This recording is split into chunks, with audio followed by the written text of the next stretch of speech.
Hello and welcome to GeekVerse Sidequest, your weekly stop for video game news, reviews, and more here on the GeekVerse Podcast Network. I'm your host, the big me, little me, Dylan Muss, and I have with me the acorn of acorns himself, Taylor Field. Welcome back to Sidequest. How you doing today? I'm doing good. Thank you for having me. Always a pleasure. We have a very spicy episode today. Mostly we're going to be talking about Grounded, which is Obsidian's latest game, which went 1.0 full release as of a couple weeks ago. So we're going to talk about that. And then we're going to talk about some of the other games we've been playing. We have a big list of those. And then, pretty slow news week, but we got a couple things. We're going to talk about Gotham Knights, a little bit of MultiVersus. It sounds like this might be a spicy week. There's like a bunch of games releasing now. I feel like all sorts of previews are dropping for games that are coming out soon. Silent Hill, so they're gonna announce like the new Silent Hill or whatever it is this week. So we'll talk about that next week on Sidequest possibly. So a lot of good stuff going on in the gaming world. Let's get some plugs out there, which is that next week we have two reviews coming at you. A Plague Tale Requiem, which is out today, actually, as the time of recording this. I didn't realize that. I was expecting, the classic Friday, but I'm like, oh my god, I should be playing this now instead of Grounded. So me and Kirkland will be reviewing that. So if anyone else is playing that, it's on Game Pass, so you should. And you have any questions, thoughts, topics, whatever it is, send it my way. And then next week, Taylor and Travis are taking over the reins for SideQuest as they're going to be doing the review for Gotham Knights, which I mean, it's technically like the 2 weeks from now episode of SideQuest, but I think since the game's out earlier, you guys are going to do it earlier. I don't know. That's up to you guys. I'm not scheduling that. So if you also, I'm sure a lot of our listeners will be playing that. So if you have any, once again, questions, thoughts, topics, whatever, for the two boys playing that, please send them our way and we'll include that in the episode. And then also, the God of War 2018 retrospective, we're recording that in a few days here next week, I think. But also, if you have questions, topics, whatever for that, please send them my way. I'd love to include that in the episode. I got a couple of stuff from the Discord for that, but I always want more. So shouts to the Discord as well. I always go there first if there's questions for reviews and stuff like that. So that's always a good place to hang out. Patreon, great as well, because you can get episodes early and ad-free. That God of War Retro will be up nice and early on Patreon. It'll probably take a few more days before it hits the free feed, so if you want to get that early, it's a good place to do that. And what else? The Twitter, the Facebooks, the website, all that good stuff is going on. Thank you to Taylor himself for doing these beautiful thumbnails, and Amanda for doing the beautiful music. And, on the main feeds, I don't know, I feel like we are just doing TV shows, but now they're all coming to an end. Last week, Rings of Power and She-Hulk ended. What was it? House of Dragons ended last night. One more episode. The finale. And then Andor's getting in there too. But then we got reviews. Black Adam comes out this week, I think. That's crazy. Yep. And all sorts of fun stuff. Anything else that you would like to plug on your side of things, Mr. Field? Well, on the gaming side, me and Kirk, I think, unless you're going to join too, we got that Call of Duty Modern Warfare 2, review that I think Kirk when's is that happening?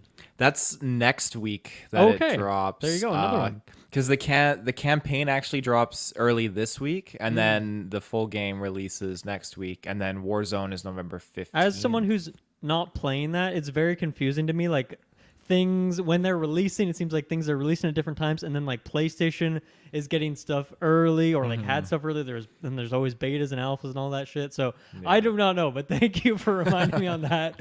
More SideQuest reviews coming on. So a lot of good stuff. And yeah, that'll be interesting for me to have a couple SideQuest episodes to listen to that I'm not part of. That'll be the first. So I'm excited to hear your two episodes that you're doing with Kirkland and Travis there. Anything else you want to plug, or should we get right into it? I think that's it. We can dive at it. Cool. So Grounded is the main topic of today, but we're going to leave that to the end. We're going to talk about some of the other games we've been playing. And, I'm going to throw to you first. You got two games on the list here. Tell me about these. Well, my first game, Dead by Daylight. This is a, great Halloween, October play for sure. Absolutely. And I normally, I used to play it on PC a little bit by myself. I didn't have friends that would really chime in with me, but one of Madison's, two of her friends, actually not one of two of her friends, were like, hey, you want to play Dead by Daylight? I'm like, sure, I'll play. So I've been playing a lot with them lately while I can. And yeah, it's fun. There's some characters, like the killers, that they've implemented. I think specifically Resident Evil was the latest content that they've Oh, that's put cool. I didn't in. know about that. Yeah, so they have Albert Wesker as like the killer, and he can be Nice. so overpowered. It's ruthless, but other than that, it's a lot of fun. It's super enjoyable, especially when you got a team that coordinates and works together, and you're not alone. And I always love to just bait the killer too. When the gates open, you just juke and jangle them a little bit. So That's amazing. Yeah, I feel like Kirkland's always talking about this on Sidequest. I'm glad that you're jumping in there too. You guys, I don't. That game just doesn't go away. I feel like. no, it's like Rocket League. It's always Yeah, there. it pretty much is. Hey? The other one is Star Wars Battlefront 2. So I'm curious about this. Is it the OG or like the 2018 one, whatever it was? Specifically the newer one, not the OG one. Not that there's any flack against the OG. The OG is a masterpiece, but this one, yeah, it's just something around this time of year again. I just get that craving for it. I gotta put it on. I gotta do a few rounds playing as Jedi or Sith. Do a couple ground war matches as stormtroopers, clone troopers, that sort of thing. It just feels so good just to get into that world. So it's such a Love great that. game. Yeah, I'm curious because we actually talked about this a little bit last week. Me and Cooper were talking about, or maybe it was 3 or first week, whatever it was. We're talking about how EA announced an Iron Man game that they're doing, and it's this studio that did Battlefront 2, among other things, that I believe is going on to make that. That seems like a pretty good. Would you say that seems like a good fit for you based on the gameplay of that and stuff? I think gameplay wise, I think an Iron Man game would work wonders. It would be super, super awesome.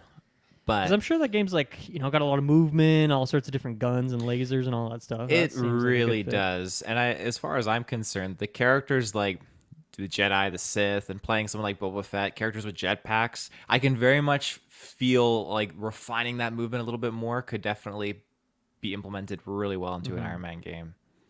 Cool. Is there anything new in Battlefront, or is it just like you're just kind of going back to the well? No, I'm going back to the well. They stopped adding content, I think, over a year, definitely over a year ago. They did, Clone Wars stuff, and then the last thing they capped off with was the Rise of Skywalker content. So they added some new skins, some new maps, and everything like that, and that was basically it. So, yeah. That's pretty cool.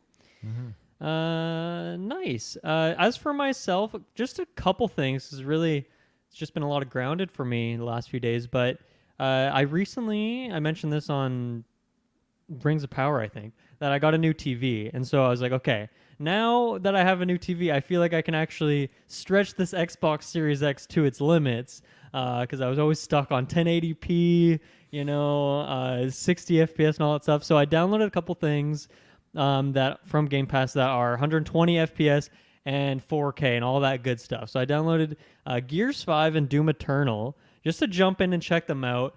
That was just a very cool experience to play anything at 120 FPS. I don't know if I ever have, but it feels great. I don't think it's like the difference between 30 frames and 60 frames, I feel like is much more noticeable or feels much more important to a game than like the difference between 60 and 120, but it's still very cool. Specifically, I think Doom was maybe a better test case for this, and specifically because I feel like if a Gears 5, if I could have jumped just like 3 or 4 missions in and experienced the game from that point and seen what, like, okay, now that we're in the thick of it, but I was just like, there's this forced training sequence that it's fine, it's a tutorial and all that, but I feel like it wasn't that 120 FPS experience that I was looking for. Although both of the games look amazing, like the lighting and all that, and just like the detail, and I don't know, man, like 4K, like things just have more depth to them, which feels like maybe a stupid thing to say, but I'm just like in a whole new world over here, because I feel like I've just been in the past. I feel like I've just been like 2 generations old on TV wise, even though I'm playing on next gen. So it feels good to finally have that. Plus the screen's bigger now, so that I can just read things better and all that kind of good stuff. So that was really cool. I don't think I'm gonna keep playing through these games right now. Maybe some more Doom Eternal, but I think I'm just gonna be so chalked up with new games the next few weeks here. I don't know if I'll have time. I don't know if I'll go back to Gears 5 just because I'm not a big Gears person, but I might at some point when I have some more free game time, but that was a pretty cool experience. Do you have any recommendations? Is there anything that's like, what is like the best looking Series X game that you've played? Best looking Series X game? Oh gosh. I I want to go back and just get into Valhalla, but I really had no motivation to try that out. And it was updated to, Okay. look beautiful on the Series Yeah. X, because my TV is the same thing, 120 frames per Nice. second, or it's 120 like hertz refresh rate, I think it is how they call Yeah. it, and then like the 4K and all that jazz. So I've been trying to dabble with it. Rocket League, basic game, but it looks so beautiful.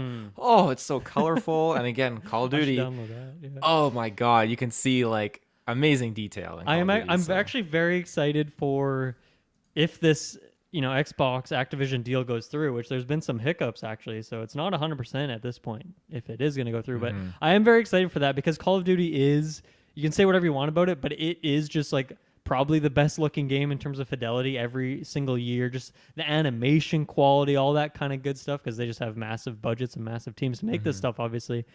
So I'm very excited for that. If that does get picked up by Xbox and then all those games hit Game Pass and I can check out those new Call of Duties at launch. Not even that I would play a ton of them, but just like I want to play 2 missions of the campaign and see like just how beautiful it is. So that's definitely something I'm looking forward to. I guess I should shout out Skyrim too, because Xbox Game Pass has that like revised Special edition, whatever it's yeah, called. special edition, and like it still looks kind of like dated a little bit, but that being said, like it still looks pretty damn nice. Well, even like the lighting goes a long way. So, and I mean, that would be the biggest screen I will have played Skyrim on. So even that, I'm sure, will be the difference. I did download that. I didn't boot it up yet. So I will definitely do that as well. But yeah, it just feels good. It feels good to like finally feel like I'm actually in the current gen. It's not next gen anymore, but the current gen. Now that I have the TV capabilities. And man, I got to say, I did a bunch of research on a TV because it's a pretty expensive purchase. So I want to make sure I was getting the right thing. And man, I feel like all these TV companies are trying to swindle you with it, because the big thing for me was the 120 frames. The 4K is pretty easy to understand that, but like there's like TVs are pushing like 120 motion rate, which is like not 120 Yeah, they FPS cheese and you hertz rate. so hard. Right? That's like some upscaling like bullshit, which maybe it looks great and maybe it looks the same. I don't know, but I feel like they throw the 120 on the box, so you are you think it's the right thing, but no, you want to get like the hertz or specifically the FPS. So I don't know. That was something that I was like really getting tripped up on, because it costs like probably an extra maybe $200 on average if you're getting the same TV, but instead of like 60 FPS, it's 120. So that was obviously very important for me. But man, they tried to swindle me. So it did. I feel like I didn't take too many hours doing research, but it's just something I haven't looked into in a long time. I mean, like I said, my TV was locked at 1080p. It's pretty old. If that is the max I can do, now I can do 4 times that roughly, right? So that was good. And then on the complete opposite ends of things, this game called Mothman 1966, which, I mean, I guess Mothman is like a firmly in the cryptid camp of things, right? Are you familiar with the Mothman? Have you done a cryptid clues episode on this? Very much so, cryptid? yes. Nice. It's one of like the big ones, right? One of the big cryptids, would you say? I would definitely say it's like one of the top 5. Okay, awesome, good stuff. Well, anyway, Mothman 1966 is a indie game, mostly visual novel, but there's kind of puzzles and stuff in there. I've been following this game for like, I want to say at least a year. I just love the look of it. And I bought it months ago, and then it kind of sat on my Switch, downloaded, but never booted it up. And then I feel like as it was getting closer and closer to October, I'm like, I'm just going to wait for then, because it's kind of a spooky, kind of scary game. I think I want to play it in that season. So I finally booted it up over the weekend. And why I say this is the opposite of that 4K discussion we were having is because this is like a pixel art game, and there's literally 6 colors in it. And this is why I think it stood out to me so much. It has, of course, black and white. Then there's like 2 shades of blue, 2 shades of green. The whole game, like all of the art is confined to just that. And it gives the game its like a very mysterious tone, kind of scary. There's not tons of detail, but the art is good enough that they can put enough detail and shading into it with just those colors. But man, it has such a unique look to it. I'm always, of course, shouting out like cool Pixar games, but this one stands out even more just because of that limited color palette. I'm not too far into the game, so Taylor, I can't really talk about the Mothman aspect of it because I have not encountered any of them yet, assuming they are in there. But there has been some weird stuff going on so far. I don't know I don't know if it's a Taylor game just because it is like I love how it looks. Like I'm looking at like the okay. video on Steam of it. It looks very, very enticing. Because I know you're into the cryptids and stuff, but I don't know if you're like into the visual novel kind of indie game sort of stuff. I mean, maybe you are. I don't know if you've ever really dabbled too much, but this one might be. I don't want to recommend it to you yet. I got to get further in it to tell you if I think it's worth it. But I know you're into that kind of thing, so I wanted to bring this up here. They have another one that looks like it's coming out in early 2023 called Varney Lake, and I quote, "Summer 1954, perfect sunny day, 3 kids, 1 wounded vampire. What really happened at Varney Lake?" I'm really, really digging this. Yeah, I have that one on my wish list as well. Assuming I like this Mothman game, I'll definitely be picking that up as well because that's the same thing, right? Like the same kind of limited color palette and same sort of vibe. And I mean, it's a cheap game. It's like $10 or something like that. So I'm assuming it's pretty short, like maybe a couple hours or something like that, maybe even less than that. But I mean, I'm totally into that kind of thing. I like short and sweet experiences that are just very much targeted for a very specific kind of story. So yeah, I'll report back. But so far, so good. I wanted to shout that one out. I'm playing it on Switch, as I mentioned. I think it's on PC. I don't know about the other consoles, but it feels at home on like a handheld kind of system, so I'd recommend it over there. And I mean, it's a very, very simple game, so I don't think you're going to have any hardware limitations with frame rates or anything like that. The game's never even moving at like a noticeable more than like 1 frame a second kind of thing.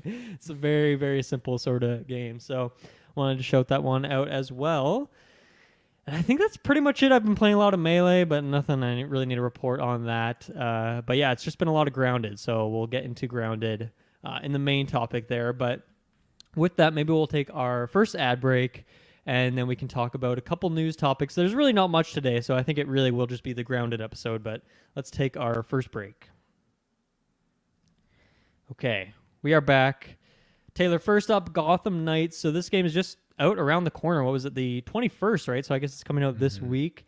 You and Travis, as I said, we're going to be reviewing that, so look forward to that, everyone on the feeds. But a couple things have come out about this, one announcement and one kind of thing that I feel like they're trying to kind of brush under the rug a little bit. But first, we're going to start with this. So as anyone may have forgot about this, but at some point they had announced after the game had been maybe known about for a year or two that they're not going to do the old gen versions of the game. They're canceling the PS4, Xbox One versions of the game. I don't know if this is like a Switch. Obviously, it wouldn't be a Switch native game, but I don't know if it's like a cloud game as well. But anyway, we know it's on PC and then obviously the current gen consoles. But yeah, they dropped those old gen versions, citing technical limitations for what they want to do. It just wasn't working. Either it was bad performance, maybe bad load times, whatever it was, they decided to drop them. Then they announced just this last week that the game is locked at 30 frames per second on the current gen versions. They can't go above that. So I don't know why that happened. I don't know if it's because they are building this game on a framework that was intended for the older gen consoles, and obviously they're not going to like remake the game from scratch when they decided to drop those. So maybe that was a limitation there. But it's a weird thing to see, especially because they, were so vocal about dropping those old gen versions. So, as someone who's actually going to be playing the game, what do you think about this? I know you're not as big of a frame rate snob as you're just not a frame rate snob as far as I can tell. So, does this bother you at all? I'm definitely not a snob, but it definitely does bother me. I mentioned this to Travis. Like, why am I paying $100 for this next gen title? When you look into other things like, I'll use Call of Duty again as an example. Sure. You can get an Xbox, not Series X. What was the last iteration called? It was just Xbox One X. That's the one. Yeah.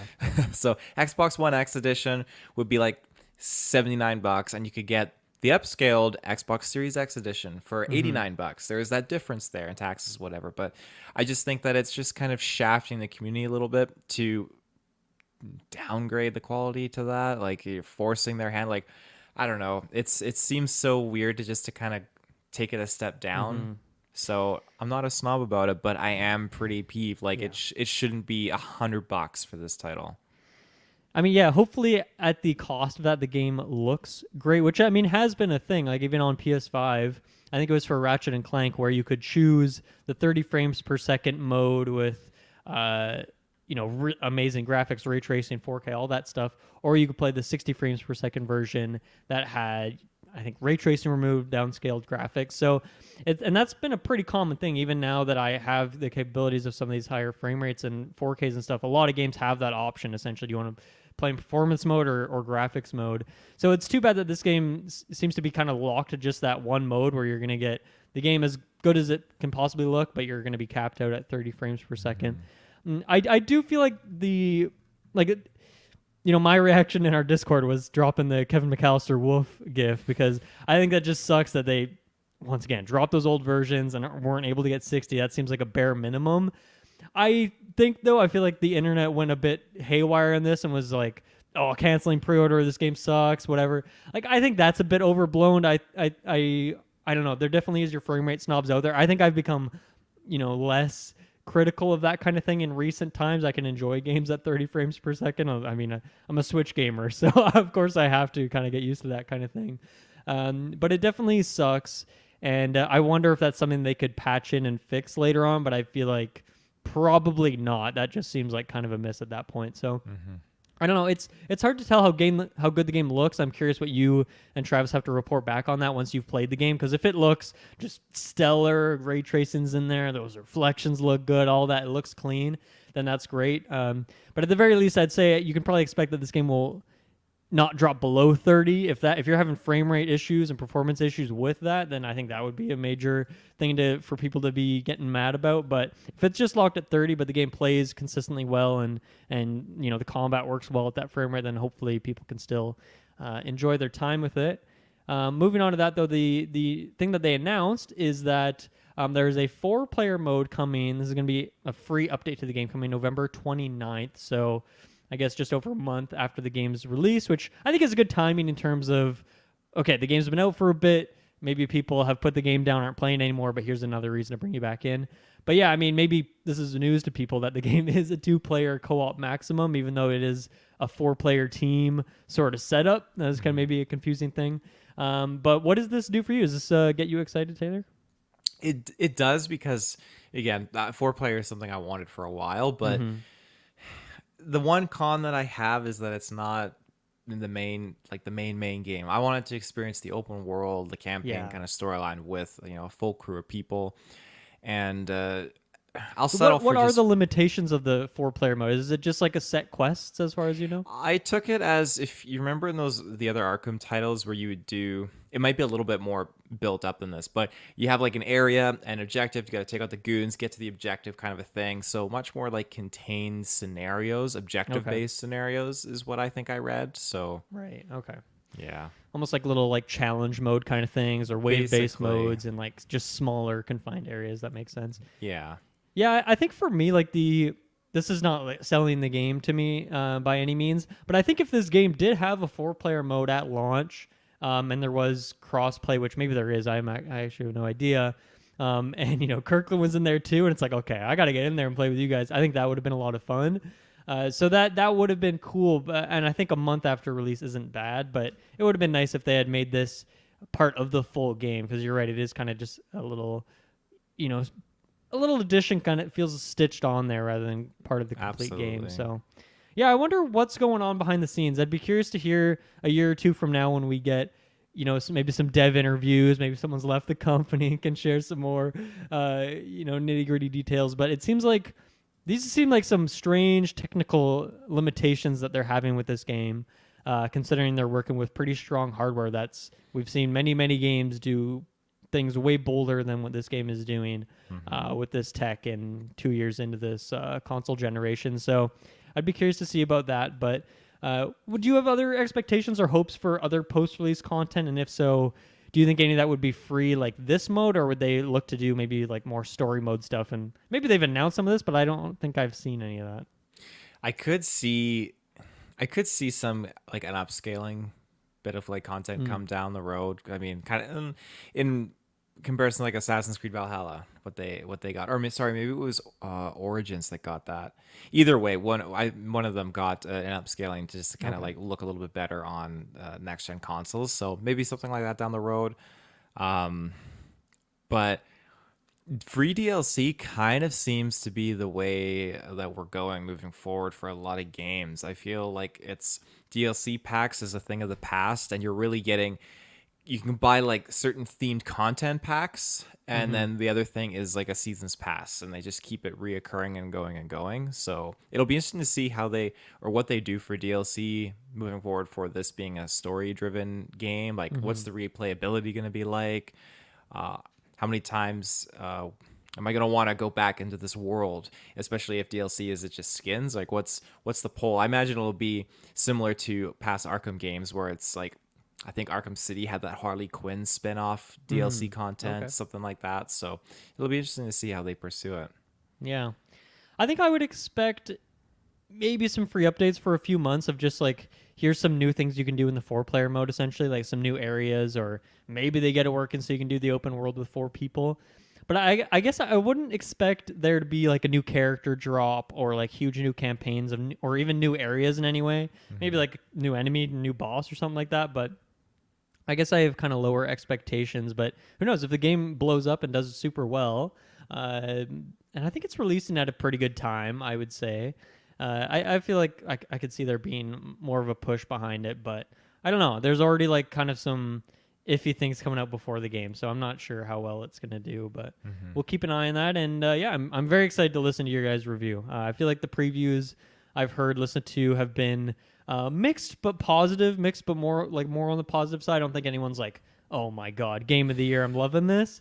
But I haven't heard anyone say like, wow, this is a major disappointment, not liking this at all. So I feel like you're going to be set up for a pretty decent experience here. Let me ask you this: give me a loose prediction. What is the Metacritic score gonna Ooh. be?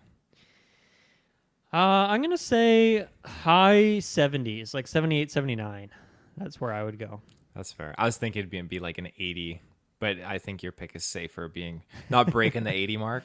Yeah, I think just barely, though. Like, I definitely could see it cracking that, too. So we'll keep an eye on that.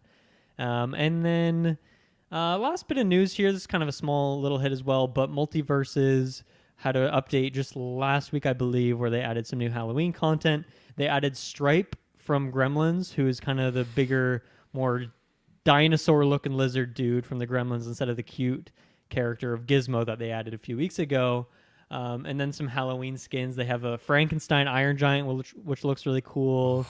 They have a witch, Velma, which is fun, and then like a couple characters look like a mummy or a vampire, things like that. But those are the two kind of highlight ones I found. But yeah, I jumped in there. I checked out Stripe once again. I can't buy the character to like play him in actual matches, but in the train mode you can check him out because my god, it is so expensive to buy characters in that game. It is insane.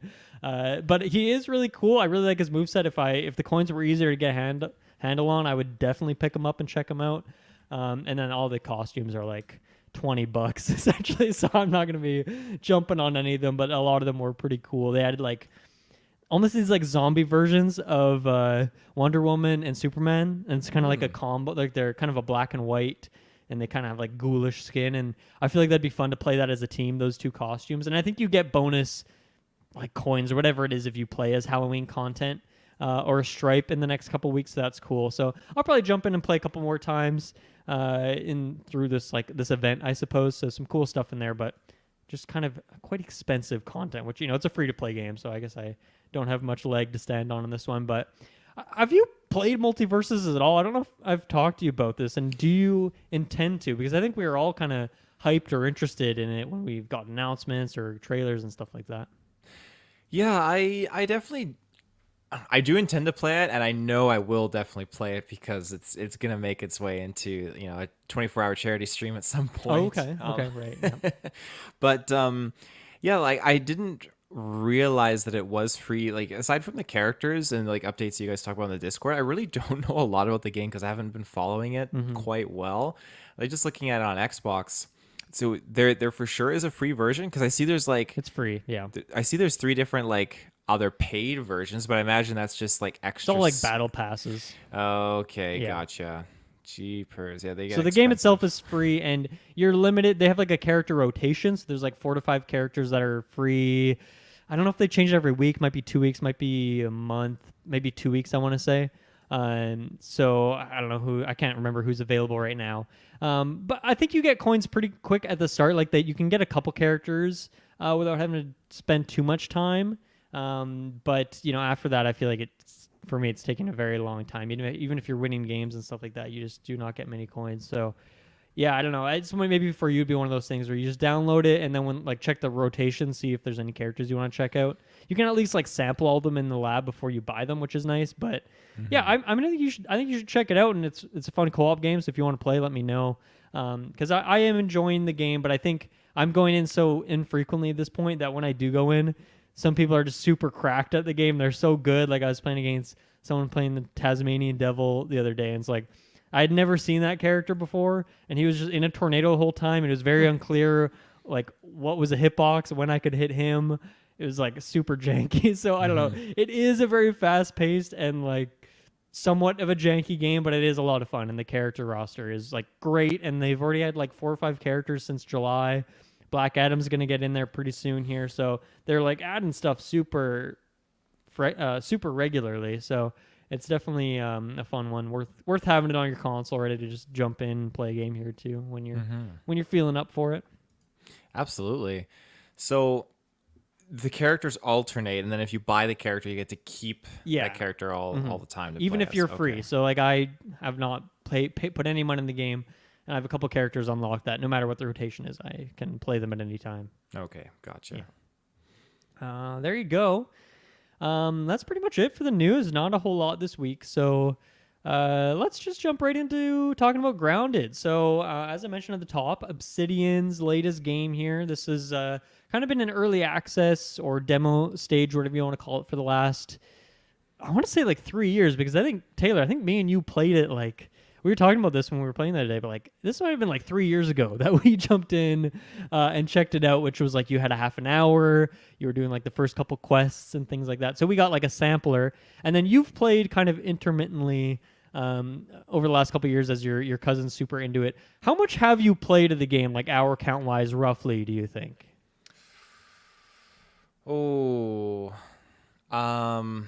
I know I'm in double digits. I just don't know. Okay, maybe 10, 20 hours, something like that? I'd say well over 20, maybe up to 30. Okay. Yeah. Okay. And then, me and you played some co-op over the weekend, and we played for maybe 5-6 hours together. I've put a few more hours into it over the last few days as well. But yeah, this is a weird one. I want to put the spoiler warning. We always talk about this on reviews. I don't know how to do a spoiler warning for this, because there is some story in there, but I think it's more just seeing a certain enemy for the first time, or going to a certain area, or figuring things out is it's good to have that experience without knowing about it beforehand. But really, I think anyone listening to this, I'm going to say you're pretty safe on the spoiler side of things listening to this review. And I mean, we're not done the game by any means, so there's a lot more that we haven't experienced as well. But with that, I kind of want to I think, it's safe to say that we're both really enjoying the game. I'm pretty hooked, to be honest. But I want to know from you, who would you recommend this game to? Because I think it is a weird mix of open world exploration, combat, base building, maybe a little bit of story in there. It's a weird mishmash of things. So who, of the listeners, who do you think is a good kind of demographic that would be into this game? A good demographic. Oh my gosh, it's tough. I think if you're into your shooters and stuff like that, I don't think this is a game for you. I think you need to, if you're a patient gamer, you like story, you enjoy, I don't want to say the slow burn, but you enjoy looking at your progress and visually seeing the accomplishments you've made in a game, then I feel like this is that game. Because when you construct things and when you progress further, you can really just sit back and just soak it in. And that was one of the things I did it. The other day when we were playing, we were just building up your base, and I just sat back I really am enjoying how this is turning out. This is shaping into a really good base. Yeah. So that's what I would pitch. All right. I think for me, it's a weird one to recommend, because I'm a huge Obsidian fan. I really like Fallout New Vegas. The Outer Worlds I enjoy as well. But like, I don't know if I could just point to that, like my Obsidian fandom in me, and say that you should check it out because of that. Because this is a smaller sub studio, you could say, within Obsidian. I think it's like 20-ish people working on this. But they've been working on it for years. So I think that was maybe what surprised me, because obviously I did play that demo a few years ago. But like, this game feels huge, and it's very, very polished, and the combat feels great, and it looks fucking amazing. Like, it feels like a legitimate AAA experience, which, I mean, Obsidian's a AAA studio, but you would think that this was maybe more of a kind of almost an indie-sized team within that team. But I guess it's just the resources, the engine they have, like the expertise and stuff like that, because, I mean, also just time. Like, they have been working on this for a long time. So this game truly does feel like a AAA experience. If you thought it was like maybe a smaller little thing, I think don't expect that. I mean, who knows? I have not gotten to the end of it by any means, but even just looking at the map, I'm like, oh my God, there's so much of this that I feel like I've been in one area and I've spent like 15, 20 hours now at this point.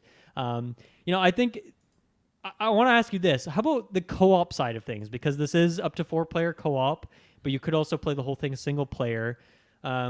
With our experience so far, do you think would you recommend this more to someone who's looking to get a game to play with some friends, or a single player experience? Both? What do you think is a good metric there?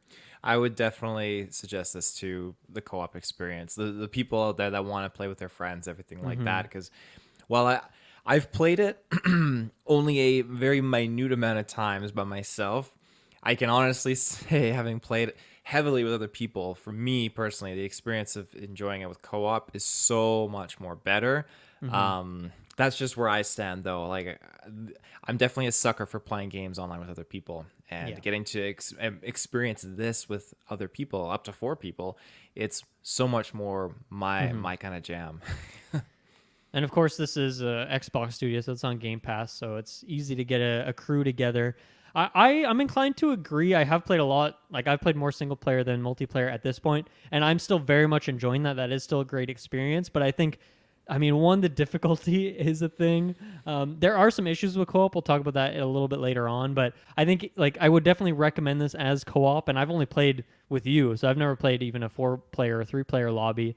But I think just in terms of building up a base, that would just be so much faster and more fun with a crew of people, and doing the combat challenges or even just exploring and stuff like that. All seems to work better with friends, so I definitely recommend it there.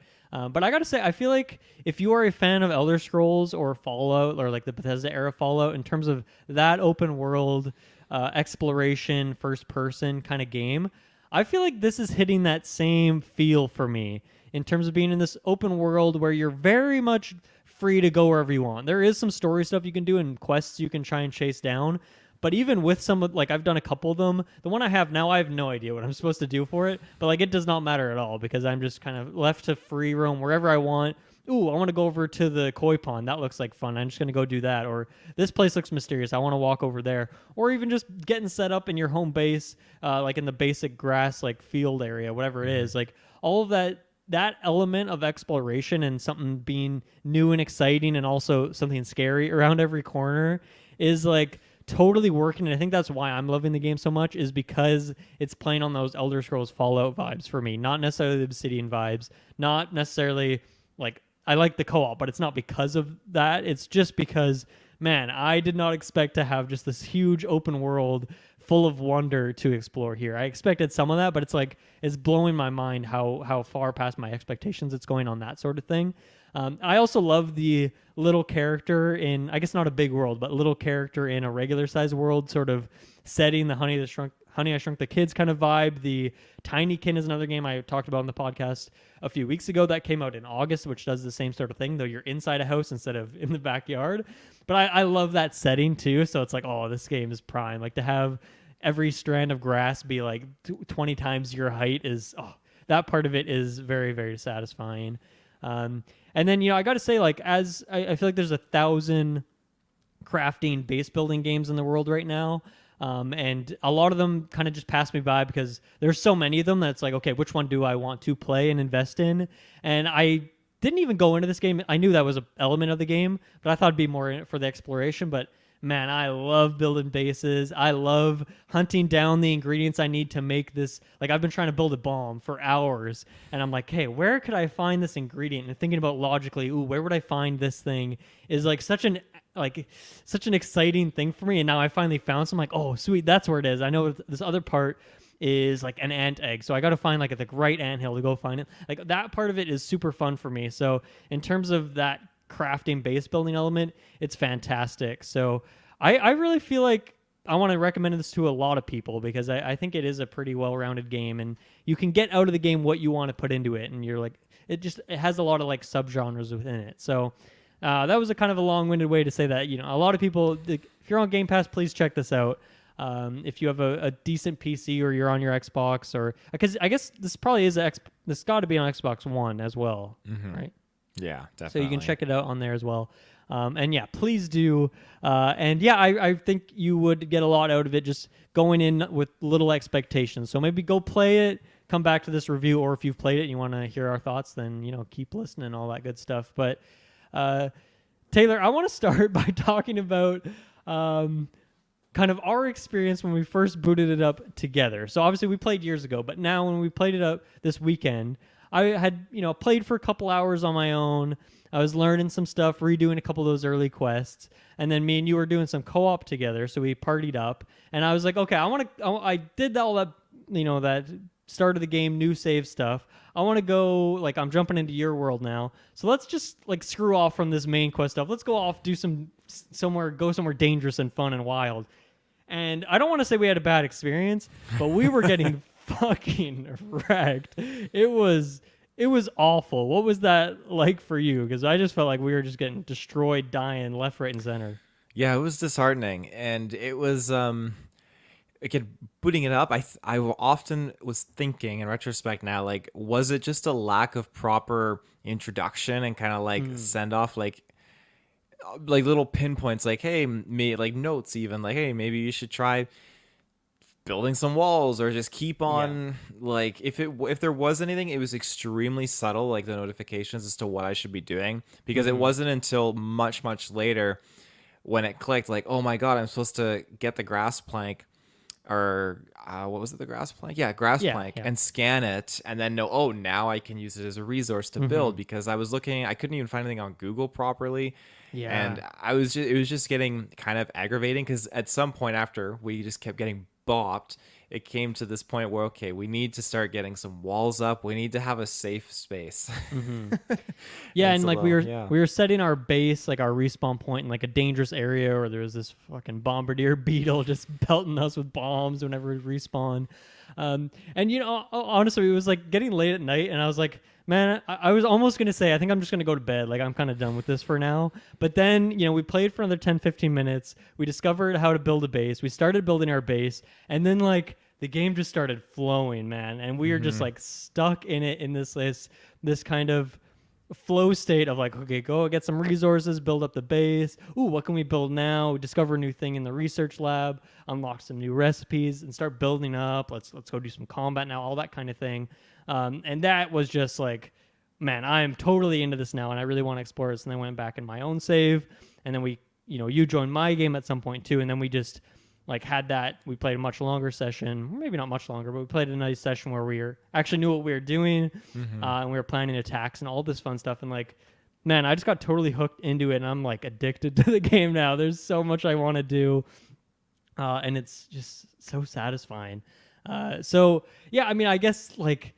I agree with you. I think maybe the game, I like games that have really short tutorials so you can just get right into it. But at the same time, I feel like it did not quite teach me enough things. And I think it's maybe just because, and maybe this is a good tip for anyone listening who hasn't played the game yet, but you know, when you bring your resources that you have in your inventory to a scanner, and that's when you can scan it and get some new recipes. But it's kind of unintuitive, the grass plank, because you don't put that in your inventory. You like hold it temporarily. Yeah. So you have to like hold it temporarily and then go to the researcher and do it, and then you get all the walls and floors and all that stuff that you could possibly need to make at least the foundations of a base. So that's definitely a good thing that we finally figured that out. So that's something I want to talk about like right away here with the co-op, is that you are specifically loading into someone's game, one person's game. I'm going into Taylor's world. Taylor's coming into my world. you can't, there's no like dedicated server for your game. You can't just set up a server that like, okay, Taylor's playing, but I'm not playing right now. He can go in that world, work on it, and then he's offline. I'm online. I can go into it, and then if we're both online together, we can both go on it together. You kind of have to pick one person's game, which for me is actually like a kind of a huge bummer because it makes it so that like I feel bad because we were working on your world for a couple hours, and then I was like, I've been building up my game. I want Taylor to come over here, but now it's like, well, he got none of that progress. Whether it's quest stuff, whether it's learning recipes, but then also just the ability to anytime go to your base that we built up, to the base that we built up together in my world for like hours. Like you just don't have access to that if I'm not actively on the game. So to me, that's kind of a huge bummer. I wish that they had some ability for you to make like a dedicated world that you could go into together, or some way that it could just read like what I've built in my world and then essentially like copy paste drop it down in your world, because the world is so huge that you're probably not going to be building in the exact same place as someone else, like maybe close to a research lab or something. But I feel like there could have been some work around there. But I don't know, is that something that bothers you? Because I know for most of the time you played the game in the last couple of years has presumably been on your cousin's save, right? Not on your own save. So you essentially have zero progress in the game, but you can still have those experiences, right? Yeah, absolutely. Zero progress. Still got the experiences. Now, I do agree with what you're saying, because it would be nice to have that kind of little bit of progression on your own thing. But at the same time, when I've played the game, like I still get achievements, still get all that kind of stuff, which is nice. So there's definitely not the takeaway on that part, which is nice. But now I don't know. I could be barking up the wrong tree. I've never played Minecraft, so I don't know how it works. But I imagine, is that, if you've played it, is it similar where you create a world and then your friends can join it if you're not around? Is that how that works? First of all, quick side tangent. I find it so funny that we talked about this recently where you're like, oh, I'm not really a Minecraft guy. It doesn't really do it for me. But I'm like, playing this game, like, this is the crafting, the building, the resource gathering. Like, to me, that's like, it's like the reason why I love Minecraft so much. It has the exact same DNA. So I'm like, man, Taylor would fucking love Minecraft. I don't know why he's talking. It's the worst game of all time according to the Odd Matter ranking. No, Minecraft, there's different ways around it. Like built into the game now, there's the realms thing. So you have to like pay for this subscription part of it essentially. And then in Minecraft, it'll contain a server that's up at all times for you. But back in the day, before they had that built into the game, when I played the game earlier on, me and my friends would either find a random server online and we would just like essentially play on that random server. So like whoever the server host was could come in and destroy our stuff, or we could like go through the hassle of setting up a server to play together, or it could be a thing where someone like I would be hosting a game and then my friend would join me. So there's a lot of workarounds. Obviously Minecraft's a huge game, so there's a lot of different ways around it. But yeah, now essentially you can pay for a subscription, which I think is like if you split it between your friends, like you'd be paying like $1 or $2 a month or something like that to have a server set up. And then it's not like you lose your game. So let's say we go several months without playing the game, we cancel our subscription, we still have our save world, so we can just load that up again when we want to get back into it. So I mean, Minecraft is it's a pretty well set up considering it's the, best-selling game of all time. They better have that shit figured out. Obsidian's a bit different story with Grounded here, but I would hope that they would get something like that at some point going on in there. I will say, in terms of the actual co-op itself, like we didn't have any latency issues. Like we were doing combat just fine, and joining someone's world is pretty easy. We had a bit of a janky thing where you're like, okay, you got to like select characters. That was like a bit unintuitive, but we figured that out. And this game doesn't have loading zones like a Bethesda game. I was mentioning that comparison, but it's not like you're not going inside buildings or anything. So at every point, as far as I understand, like you and your co-op buddies could be on the four corners of the map, and there's no issues there, and you could meet up with each other. But that's the thing too. It's nice that you can just like exist in each other's worlds, and like maybe at some point we probably spent an hour where we didn't really interact with each other at all. We were kind of off doing our own things. But yeah, the game doesn't limit you. It's not like it tethers you to like, oh, you have to be within 500 meters of each other at all times. Like it seems in that part of it, once you're actually in a game with each other and you decide whose world you want to work on, you have free reign, which I think is great. So I didn't feel limited in that way at all. So that's a good thing. Mm-hmm. Talk to me about the combat. What do you think about the combat in this game? Yes, the combat. Now, I've always had a little bit of like my own personal issue when it comes to combat with like Fallout games and stuff like that. I think just like the ranged element, but then when it comes to Bethesda, Elder Scrolls titles, I absolutely love that. And while this isn't necessarily like spot on the same. It definitely is reminiscent to or similar to what Elder Scrolls does with their combat system, and I do Yeah. appreciate that. So uh, I think that learning what works and what doesn't work in combat is great because you can so easily get bopped if you're not prepared and you don't plan yourself accordingly for what you need to bring to a battle. And like as we were playing, like you just turned into just the javelin just thrower, like just going to town with those spears, and that I totally actually unlocked worked. a mutation for that too, so now I can get like a chance that when I throw a spear at someone, it has a chance to like weaken their armor or something like that. Oh damn. So and that well, sorry, we'll get into that later. Go on, I interrupted.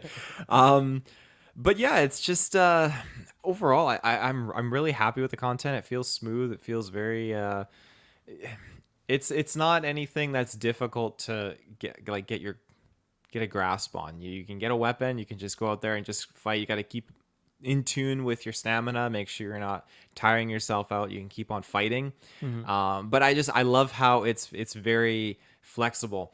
If you are stabbing away and you can run off, and then you can just like huck your axe or whatever you want at them, and you're not even limited to just doing that with specific weapons. You can throw rocks. You can throw all those different things, like even your tools that you've created. You Yeah. can throw those too. So It's nice in like a last ditch situation where it's like, man, I'm low health. If this spider gets close to me, I'm screwed. I'm just gonna throw everything in my pocket at this thing. I love that element. I love that you can throw anything, especially because a big part of the game, is like making sure you're drinking enough water, and the dewdrops like sit on the grass. So it's nice that at any point you can just throw whatever you're holding to like knock the water down. I think that's great that that's like a combat thing, but it also just works for many other elements of the game. You could even throw stuff at your teammate, whatever it is. So I mean, that part of it is definitely pretty sweet. absolutely. But yeah, I'm like just so shocked at how good the combat is for me here because once again, big Obsidian fan. Played a ton of New Vegas in my life. I've done a melee build. The melee does not feel great in that game. It's like I'm mostly using VATS. It's like I don't know. It doesn't feel great. It's like yeah, I mean the stats are fine. I want to build this character up, but it's not like a very riveting combat system. And even the Outer Worlds that they did in 2019. I tried a melee build on a second playthrough of the game. I was like, man, this does not feel that good. Like there's really cool weapons, they have fun designs and stuff like that, but it just doesn't feel that great. So that's where I'm so shocked where okay, this smaller kind of indie game within Obsidian has like the best melee combat that they've done so far. So props to them. And once again, everything being throwable is great. I just love the spears in this game. Not enough games have spears, and this game has just one of the funnest spears of all time. And then even I haven't used a ton of ranged weapons, but I have a bow now, and I've been firing that off, and it plays exactly how you'd expect. So to me, like yeah, that combat works great, and I think where the combat shines, and where so many other games might have more involved combat, might have more combos and different items and stuff like that, where this game is like just miles above that is because of the enemy variety. That's one thing I'll critique every day of the week, and I've done many times this year on Sidequest, where a game has a cool system, but the enemy variety is just not there, and it's just okay, I'm fighting humanoid after humanoid, and this one has a pink suit, this one has an orange suit, this one has a blue head, but it's like it's all the same thing. They have one different move, but it just always feels the same. Whereas this game, so far at least, and maybe it doesn't hold up to that in the later games, the different areas, but just like all the different bugs, whether it's the small things like an ant or even the mites that jump at you, whether it's things that are trying to swarm you and that's how their style is, different enemies that have all sorts of different ranged attacks, tons of different range attacks. The spiders, how they're shooting, their web at you to slow you down. Enemies that are flying versus not. Enemies that are burrow underground. Like there is just such a great variety there. The visuals of it is fantastic of all these fun different enemies that are very scary, I should add. But also just the different sizes of them, whether they're airborne, waterborne, groundborne, whatever it is. Like you just have tons of variety there. So I think that's doing a big thing for me too. And like just mounting a fight against a giant spider or a stink bug, something like that. These huge enemies that do tons of damage, have huge health bars. Like there is just boss fights everywhere in this game, and they're like probably some of the best boss fights I would say of the whole year. And these are just like standard enemies that are all over the place. So like that to me is where the game stands out. And I hope that the later areas of the game have new, fresh enemy types and stuff. I've seen birds around. I don't know if you fight those and what that combat would be like. But I hope there's just like a good amount of, I mean, I know there's millions of bugs that exist in the world, so hopefully they have a good amount of variety of what kind of things you'll see. I mean, even in the different areas I've been in so far, there's mutated versions of them that change things up. So there's definitely a lot of good variety there. Combat's great. If I remember correctly, like I don't think you could fight it, but there was a fish or maybe a few fish in the pond. I fought I killed a tadpole. I don't know if, I couldn't tell if it was fighting back or if it was just floating away as I attacked it. But I think there's definitely like a water spider, which that is terrifying. But yeah, I'm not actually too sure what other kind of water-based things there are. I know there at some point they did like a koi pond update, so I think they probably added a bunch of new water stuff at that point. But yeah, I still have barely explored that area, but I'm very curious to see what kind of stuff there is in there. I'm sure that'd be terrifying, the kind of things you find in there. Another thing on the enemies too, like when the base we were building was just helms deeped by spiders. We got this interesting bit of dialogue where it's like, oh, I don't know if I should fight that. I'm not a high enough level yet. That's at least what my character narrated while I was like attack on the spider. I thought that was interesting because you aren't really limited. Like you can, the only limit is basically your weapon, your armor, how many people you have, I guess. But you can really go and fight anything. You don't have to get to a certain point in the game. You don't have to level up to a certain degree. Like you can just go at it if you have the gear for it. And I like that because then it's not as restrictive, makes it much more open ended. And like you and me, we ended up killing all those spiders and we won, which was great. So, which they've respawned now, so they're back. Oh, good, good. Yeah. We can always farm them some more. But no, I mean that's something that I wanted to talk about because. Once again, another thing I've been critiquing on reviews for years on before Sidequest was just like, man, every game has to have a fucking skill tree, and all these skill trees suck, and I just want them out of games. And I think it's a testament to how much experience Obsidian as a studio has making RPG games, and this has RPG-light elements in it because, of course, every game does these days. But that stuff is like really well done for me in terms of. Like, it was funny, too, when your character said that, and I think my character was like, this isn't a video game. Why are you talking about leveling up? Like, I like that they kind of had this natural dialogue between each other in the middle of a fight. But there are a few ways that you level up your character, right? Like, you get, when you find those molars, like the teeth, there's teeth all over the map. When you break those, you get like an orb that you can use to upgrade your character. And that's things like, I'm going to increase my health or my stamina or something like that. So there's not really a skill tree element of that. It's just like, you have these 4 or 5 things that you can choose to upgrade. But then the other thing that I love is what I mentioned too with that spear thing, where if you just do a certain action, a certain thing enough times, your character unlocks this mutation, and then you can select a certain amount of mutations at a time, and then you can increase that number as well, so you can have different things. But it's even things like just movement. Like at one point I got that where it's like, oh, I've ran enough now that I have like this movement mutation, so I can just choose to move a bit quicker, or I've hacked 1,000 pieces of grass, so now I can do that quicker if I choose that mutation. And you unlock combat ones as well, so you can change that up on the fly too. There's no limitation, so it's like, okay, I'm going to go in a combat scenario here, put all my combat ones on, or like once again I'm just back to farming, base building, put all my base building ones, and you can change that up. But then as you mentioned, the crafting system of building your different weapons, your different armor sets, and things like that, like that's kind of more where your progression is going to be.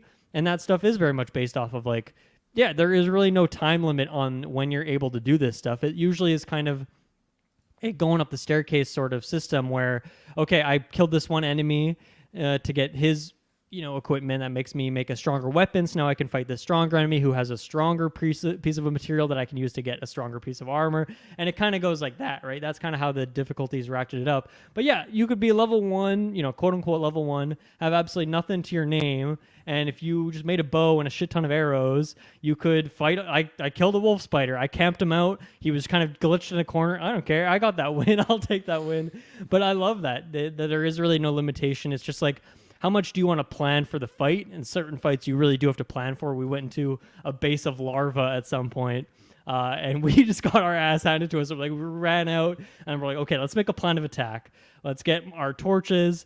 I'm going to make literally 20 spears, and we're going to, drag a few of them out, fight them, and then go in. And that was great that we could strategize and do this fight that felt like it was over leveled for us, but because we were using our big brains, we were able to out them. And I got to say too, after you left, I played some more on the save, and the larvae were mad at me, so they issued an attack on our base. Oh, so they came shit. in, and thankfully it wasn't too bad. I think there was only 4 or 5 of them, so I was able to fight them. But like, yeah, they just were attacking from all sides, attacking different parts of the base. They just mounted a siege on our base. Oh my God. Because of what we did. So I'm curious if that's because we were so close to their home base, their spawn point, I guess, that they were able to make that travel, or if you're just, no matter where they are, they can detect that you have built a base. I guess at some point your buildings become a base, right? Because I don't know, you can build like a small little shack. I wonder if that could be considered a base and that could get sieged on. I'm not too sure how that would work, but I thought that kind of element of just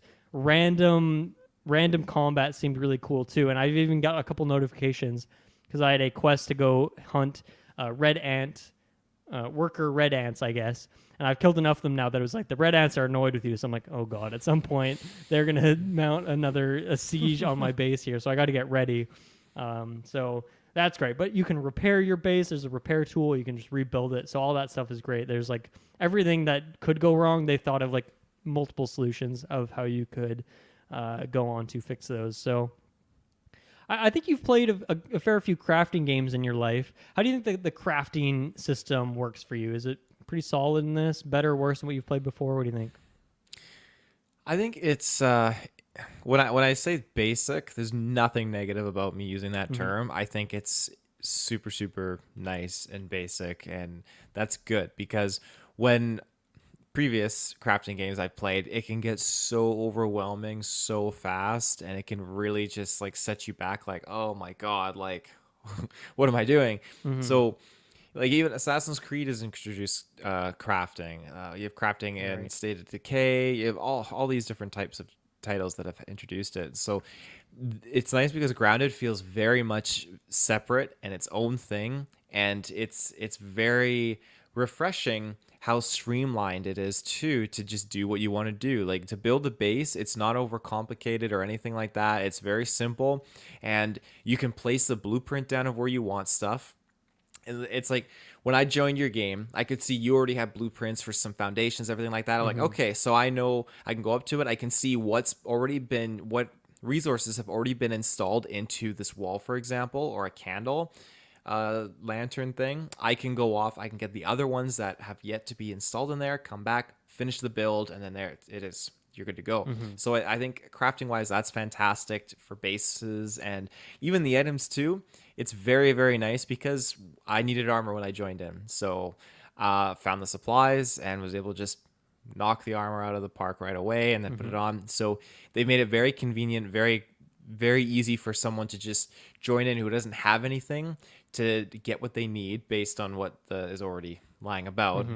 You thankfully already had it in a chest, so it wasn't too difficult to acquire some of those materials. But that's one of the reasons why I like Sea of Thieves, for example, because you can go in. There's not really crafting in that game, but you go in and you're instantly in there and you can just pick up on the story. And with Grounded having such a very easy crafting system in place, people that are new to the game that join your world, they can just pick it up just like that. So yeah, I mean, to comment on a few more things there. Like, I love the what is it, that frame that you're building up essentially, where you can like see the blue visual of where you're putting all these stuff. Like, that's great that you can do that because you can like visualize the whole base before you've put a single resource into it, so you can know what you're doing. Or like, oh, I'm gonna actually change this, and it's like, well, you haven't wasted all this time to build everything. And also, you can just move things in your base at any point. So it's like, oh, I put this chest here. You know, I don't really like this spot. You don't have to like start from scratch. You can just move it instantly for no penalty, no cost. And I think that's great too, because you can just, very easily kind of adapt to what you need to do. And the other thing I was going to say too, like the crafting, because it has the classic thing where you got to build like a crafting table to make certain things, or you need the spinning wheel to make certain things, all that, whatever, the smithing stone, whatever it is, to make like specialized items. But the great thing is that if you're, let's say your crafting table, if it's close enough to your crate that has a bunch of resources in it, it'll automatically pull from that crate. So you don't have to go gather the things from your crate, take it over to the crafting station. Like, it'll just automatically pull if you don't have it in your immediate inventory, which not enough games do that. That is so nice. It's especially in games like this where it's like, okay, I have 10 chests now. It's like, I don't know where all this stuff is. And you can, very easily pull from it. But I also discovered too that you can mark chests with a little symbol. So I put like a sword symbol on like a chest. So now I know that's like where all the weapons go. And like that's really, really great too. Cause it's like, it's not like an annoying icon that's always on the screen. It's like, it's only when you need it, only when you're trying to figure out what is where that will pop up. So like, there's just tons of little like quality of life things that I'm sure were not in the game when it first, was first playable. But man, like they've just made such a seamless experience of crafting, whether it's your base, whether it's your armor sets, your weapons, whatever it is. It's just great. And I don't know, it's so quick to build things too. I feel like sometimes in Fallout, like they added the ability to make towns and settlements, I'm like, this is a really cool idea, but I just felt like it took forever, or it's like, okay, I have to go find freaking screws, and I have to, it'll take me 2 hours to go find screws in the city. But it's like, no, in Grounded, everything, depending on where you build your base, is like not too far away. So it makes things, and of course there's specialty ingredients that are harder to find, but like for all those basic things that you need, the crafting tables, the walls and doors and all that, like you can very easily find that stuff. So like I think they shredded some like difficulty for just like ease of use and convenience, and like that was definitely for the better, because it's like this game is very hard, but like they make that part of it just very easy. And I mean, even just like where you want to put walls, and like if you want to put them angled and all that stuff, I feel like so many games that is just such a headache to like get everything lined up, but Grounded makes it so easy, and it's just so pleasant. It makes me so happy. So shouts to that game, or to that part of the game specifically. And even today I was trying to get up on, I thought it was a picnic table, but it was actually just like the step to the front door of the house. And it's like, it's pretty high. And I had like built this like very janky set of framework and like planks that I was jumping up. And I made it like, I was like, okay, I'm like 3 or 4 framework things from the top. And then this fucking infected ladybug comes up and just bombs my tower and knocked me down. And I was so frustrated. But like, even in doing that, spending 10 minutes like building that, I learned so much about how to do that and a better way to do it. So then I built another one in like half the time that was like way better and in a safer zone, and I finally made it up on there. And like just little things like that are super satisfying too. We were trying to figure out how to do that to get into the sand pit. We couldn't figure it out at the time, but now I think we know both how to do that, so we can go kind of get anywhere now, which feels great. But even just building up those bases. And another thing too, like once again comparing to Fallout, where you're limited on where you can build settlements. In this game, you can just build anything absolutely anywhere you want, and that is just so freeing and fantastic. I mean, maybe not anywhere. You can't, like, in the bottom of that larva cave we couldn't build. But, like, I don't know. It's just random little, like, smaller confined areas, I think, that are kind of limited. But other than that, you're pretty well, like, just allowed to build anywhere as far as I can tell. So, man, they just like, there's just nothing in your way of fun in this game. Like, it just lets you have the experience you want to have with it. So Absolutely. Just a couple more notes for me, and then we can get out of here. The survival element of the game of like, thirst and hunger. Sleep isn't really a thing, but you kind of want to sleep. You can skip the night, essentially. I don't think I have too much to break down here. It's a pretty simple system, but I like that. It's not overcomplicated. You're getting a lot of warnings on if you're hungry or thirsty and you're going to die because of it. But even if you die, generally, you're not punished super hard. If you set your spawn point, you're not too far from base. You're pretty good there. But I think all that stuff's good. I have nothing really to critique on it. I guess we haven't really mentioned this, but man, this game is absolutely beautiful. Like, this game looks fantastic. Once again, for how small of a team this is within Obsidian, like, it's just amazing how good it looks. The lighting, the little details, considering you're a small character and you're looking at the finite details of not even pebbles, but like the pebblets of the pebbles. Like, they've put so much detail into everything that makes it feel like you're in that world that is truly super small.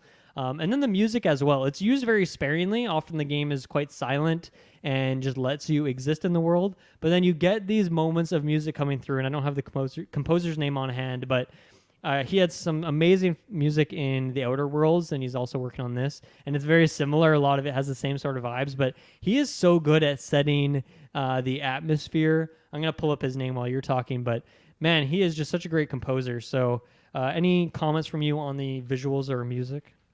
Yeah, visuals and music, like, it's so colorful when you can enjoy the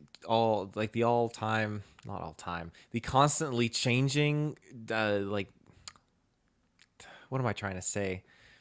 it's going from night and day, the Mm-hmm. cycle. That's what I'm Yep. trying to say. So when you get to sleep and you wake up and then it's got that beautiful like morning sunrise, Yeah. like it just is really reflected nicely in the colors and the aesthetic of the landscape. And so when that starts to transition into a sunset and nighttime being Mm-hmm. terrifying, and it's fantastic to see the colors really flushed out.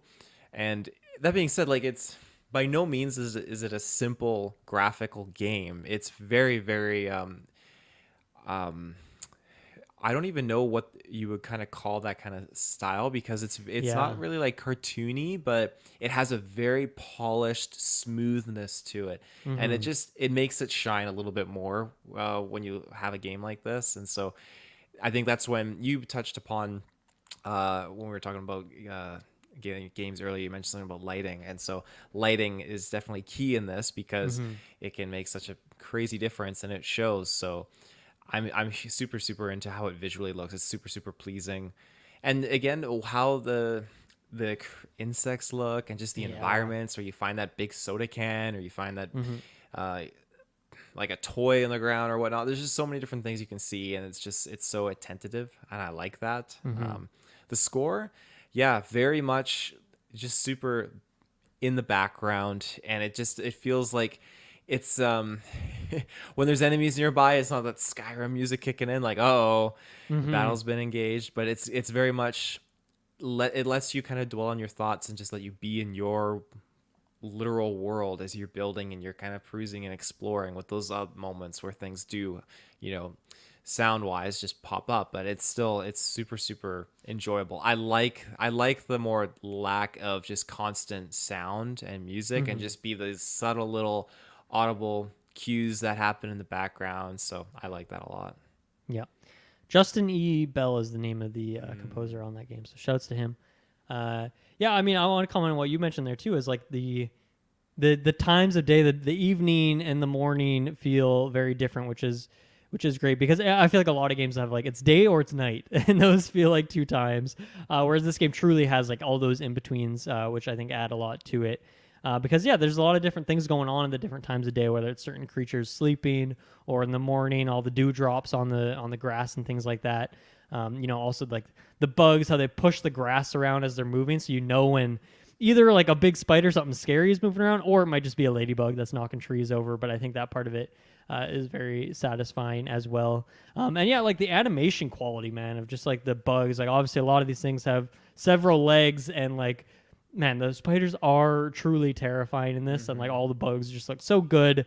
They're either very cute or funny, or just like yeah, the detail of them cruising through this very like terraformed kind of world, and all the grass and stuff like that is just always fantastic. And the bugs you can get, like at one point the larva was attacking me, and at this point I was still pretty weak, didn't really know what I was doing, didn't have strong equipment, and there was a ladybug nearby, so I just ran behind the ladybug and got the larva to attack the ladybug, and then the ladybug started fighting the larva and killed him for me so I could take his resources. Like that kind of stuff, there's just tons of that all over the game, and that's like just some of my favorite stuff. In like Fallout, that happens all the time, and it's fun to see that kind of thing happening here as well. So I feel like we've been pretty thorough here. Taylor, is anything else from your notes here that you wanted to mention about Grounded? I mean, I think this is one that probably me and you are going to be playing a lot of this together for, I don't know. I feel like I'm going to be stuck in this one for months. I don't know. I am like super, super into it. But yeah, anything else you wanted to mention today? Uh, I appreciate how inventive it is. Like you were just Yeah. talking about there, where you got the two insects to fight each other. I think that's a great generalization of this game, where Mm-hmm. you get an idea and you can implement it, and it works because the game it's not restrictive, it's not limited. It allows you Yeah. to really just kind of play it your way in creative, aggressive, or docile tone. It's up to you as a player, and I really really appreciate how the game kind of does that. As far as playing it, like again with you, like we're gonna be getting into it. We got to get Travis in there. I know Yeah. like, it's sitting there. He can play it, and I think he'll Mm-hmm. really enjoy it too. And if we get the whole squad, like get Kirkland there too, and we got all four of us, like it'd be totally worth the stream. I feel like we could really get up to Mm-hmm. some crazy adventures, like go to town on like a spider nest or something like that. I don't know, but even just We building got no together. podcast on Friday. Let's get everyone together on Friday. What are you doing Friday night? Let's play some Grounded for 7 hours straight. 7 hours straight. Well, I gotta play a game at 30 FPS, unfortunately, on Friday. Oh yeah, that's true. Yeah, fair enough.